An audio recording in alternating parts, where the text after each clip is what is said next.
This is a pair of native goats raised in pens, elevated pens, and fed with sorghum silage. Eksperimento ko po ito kung mag-i-improve ba ang katawan at saka heft ng mga native goats kapag maganda yung pagkain. If you would notice, ito yung silage namin. Hindi nga maganda pagkagawa dahil medyo mahaba yung cuts.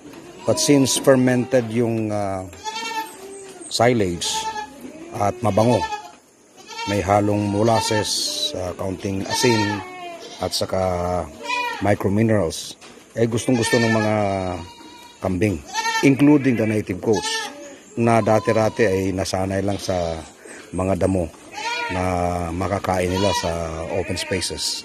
So, ito yung isang pares, and here is another pen na native goats din ito. Ito po native goats din ito.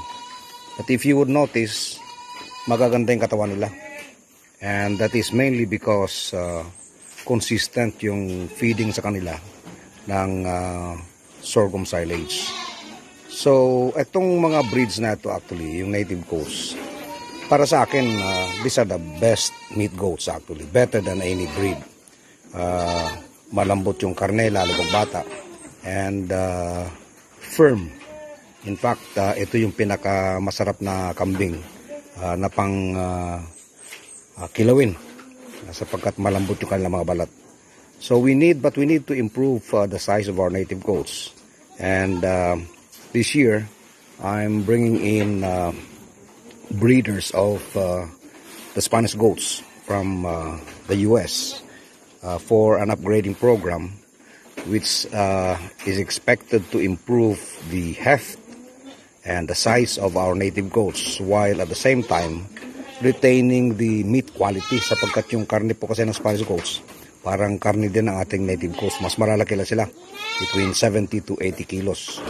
So yun po yung programa natin, and hopefully we'll be able to propagate enough breeding materials so that in the coming years ay matulungan natin yung ating mga local goat farmers in improving the size and the meat carrying capacity of our native goats.